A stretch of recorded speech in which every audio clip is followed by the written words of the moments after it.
So when Walking Dead returns, it's going to have a very different feel than it did in Season 9 and in Season 8 for very different reasons. First, the handling of the all-out war arc. They treated that like a classic battle, the same kind of battle you had with when they were fighting the governor back in Season 4 or 5. You know, you've got your main villain, they're doing bad things, and you gotta fight them. You gotta basically kill them. That's how all of the conflicts have been resolved. But it's not so black and white with this one. Angela Kang, who was the new showrunner for Season 9 and 10, and probably further ones, is gonna give a very different feel for how this Whisper arc is gonna play out. It's gonna feel more like a Cold War, where a Whisper attack can happen at any second, and everyone is gonna be suspecting each other. Any newcomer, are they a Whisper? Are they not? You can't just invite people into your communities anymore. It's just too dangerous. There's going to be a focus on that paranoia and a lot of PTSD from what they went through, what Daryl, Carol, and Michonne saw at the very end of that season. Enid, Henry, and Tara's heads on a pike. Like, what is the effect of the loss of Henry on Ezekiel and Carol? We're going to be seeing that in Season 10. A lot more than we saw it in Season 9, where I think, you know, comparatively, Carol's reaction to seeing her actual daughter die was way more organic and real. When Henry died, it wasn't as great, I would say. So I'm looking forward to having that fleshed out a bit more in Season 10, because it's hard to appreciate it because there was a time skip. Like, all the people that died on the pikes did mean something to someone, and that's going to have reverberations throughout the entirety of the first couple episodes before they get to the meat and bones of dealing with the Whisperers, which is probably going to be heavily concluded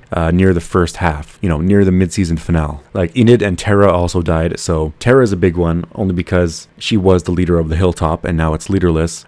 Maggie is said to return to the show, so she's probably going to be the leader. I don't know how long she's going to stay on the show, hopefully for a good long while. And there is another interesting thing that Angela Kang has said about the show in Season 10, is that people are going to be suffering delusions. They're playing with the concept of what's real and what's not, you know, the PTSD. So you might actually get scenes like what Morgan got when he started to see zombies as when they were human, you know, the people that they once were. So you're probably going to see visions of Henry, like he's going to return for an episode or something, just to have little shorts, a couple of seconds, or it could be any of a host of other people. Like here, to quote Angela Kang, there's definitely a feeling as our group gets into this conflict that keeps building between the Whisperers that's very different from how the Savior's War played out, where there's just elements of paranoia, but kind of a Cold War feel. And it's like one of the great things from the comic book that we got really excited about was this idea of propaganda and paranoia, and this idea of silence the Whisperers, which Robert Kirkman has played out really well. Basically, we're going to get a lot of infighting in Season 10. People wanting to go to war, finish this, others wanting to stay away and respect the border. All in all, once this season is done, I'm hoping we get a really good sneak peek at the Commonwealth at the very end of it, because the Commonwealth isn't as exciting as like the Whisper arc or the Negan arc. The thing with the Commonwealth is that it's different. It's very, very different. You're dealing with a community of 50,000 people, and it's not like they're inherently bad. That's too large of a group to just kill off. So how will they handle that on the show? It's going to give a very, very different tone to everything. So this is going to be the last sort of Walking Dead season as we know it. So that's something I'm very, very much looking forward to. And the trailer for Season 10 is going to drop tomorrow. I'll probably do a video on that, so make sure you're subscribed for that, and thanks for watching.